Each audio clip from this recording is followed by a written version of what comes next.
Good morning class 4।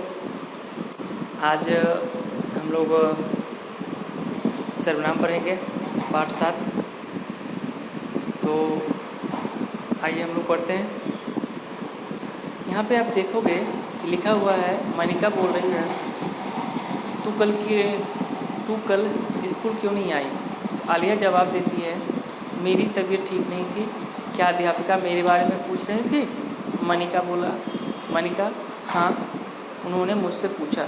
इसमें आप देख रहे हैं कि कुछ रेड कलर से लिखा हुआ कुछ वर्ड है जो संज्ञा के बदले आने वाले शब्दों के बारे में हमें बताते हैं। तो कहने का मतलब है कि अगर सर्वनाम की परिभाषा देखेंगे तो सर्वनाम कहते किसको हैं, तो संज्ञा शब्दों के स्थान पर आने वाले शब्द सर्वनाम कहलाते हैं। क्योंकि बार बार संज्ञा शब्दों का प्रयोग करने पे क्या होता है कि शब्द या वाक्य ना थोड़ा सा अटपटा लगता है। तो क्या होता है, उसको भाषा के सौंदर्य को बनाए रखने के लिए हम उसमें ना संज्ञा शब्दों को बार बार प्रयोग ना करके ना संज्ञा शब्दों के स्थान पर जो शब्द प्रयोग करते हैं वो सर्वनाम होता है। तो सर्वनाम शब्दों का प्रयोग करने से हमारे भाषा का सौंदर्य जो है, यानी कि भाषा का जो रूप है, भाषा का जो प्रयोग है वो क्या करता है, सुंदर बना देता है। अब हम उसके भेदों को जानेंगे कि सर्वनाम के कितने भेद हैं। तो सर्वनाम के 6 भेद हैं। पहला है पुरुषवाचक, दूसरा है निश्चयवाचक, तीसरा है अनिश्चयवाचक, चौथा है प्रश्नवाचक, पांचवा है संबंधवाचक और छठा है निजवाचक। आइए हम लोग सबसे पहले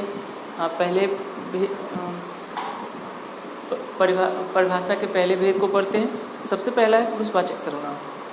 तो बोलने वाले, सुनने वाले और अन्य व्यक्ति के लिए प्रयोग में आने वाले शब्दों को पुरुषवाचक सर्वनाम कहते हैं। जैसे मैं तुम्हारे साथ स्कूल नहीं जाऊंगी, इसमें मैं और तुम्हारे ये हो गया पुरुषवाचक सर्वनाम, क्योंकि यहाँ पे सुनने वाले के लिए प्रयोग में किया जा रहा है। उसी तरह से तुम उसकी सहायता कर दो, वह अच्छा तैराक है, वह तुमसे मिलना चाहता है आदि। दूसरा है कुछ और भी आपके पुरुषवाचक सर्वनाम के एग्जाम्पल हो जाएंगे, जैसे मैं, तुम, मैंने, मेरा, हम, हमारा, तुम्हारा, तुमसे, तुमको, तुमने, उसका, उन्होंने आदि।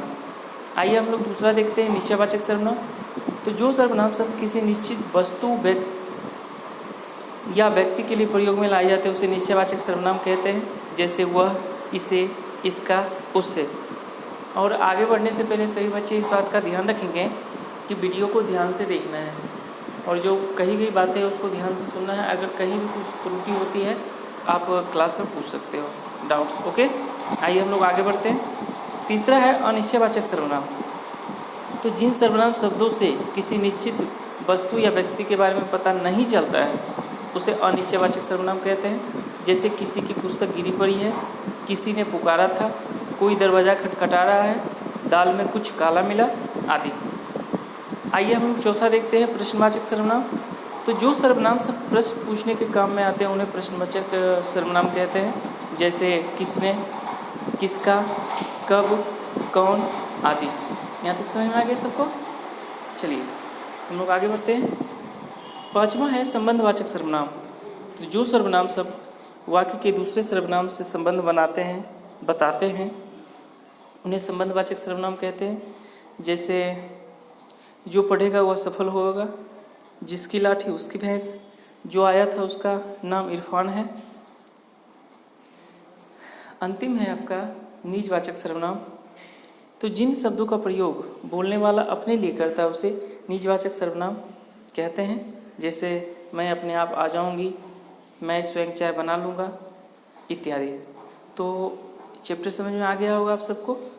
तो अगर एक बार वीडियो देखने के बाद अगर समझ में नहीं आता है तो आप दोबारा वीडियो देख सकते हैं। ओके, आइए हम लोग अभ्यास देखते हैं। अभ्यास में यहाँ पे पहला क्वेश्चन है कि सर्वनाम शब्द और उसके भेदों के नाम लिखना है। जैसे कि अभी मैंने बताया ना कि सर्वनाम के 6 भेद होते हैं, तो उन 6 भेदों का नाम लिखना है। जैसे है उसकी माँ उसे बुला रही है, इसमें कौन सा इसमें सर्वनाम शब्द क्या हो गया, उसकी जो है वो कौन सा शब्द है आपका। इसमें से आपको ढूंढ के लिखना होगा कि कौन सा सर्वनाम है, मतलब पुरुषवाचक है, निश्चयवाचक है, अनिश्चयवाचक है, प्रश्नवाचक है, संबंधवाचक है या निजवाचक है। ओके, पहला क्वेश्चन इस तरह से बनाएंगे। दूसरा क्वेश्चन है अशुद्ध रंगीन शब्द को के सर्वनाम को ठीक करना है। जैसे जिसने गाना गाया था उससे पुरस्कार मिला, यहाँ पे उससे नहीं होगा बल्कि क्या होगा, उसे पुरस्कार मिला। ठीक है, इस तरह से करेक्शन देख लेंगे। और भी कोई डाउट होगा तो आप क्लास में पूछ सकते हैं। ठीक है, तीसरा है क्वेश्चन कि रंगीन शब्दों के स्थान पर सर्वनाम शब्द लिख करके वाक्य फिर से लिखना है। जैसे कृष्ण ने कृष्ण के लिए पिज्ज़ा मंगवाया, तो कृष्ण ने स्वयं के लिए पिज्ज़ा मंगवाया। ठीक है, इसी तरह से आप चैप्टर कंप्लीट कर लेंगे।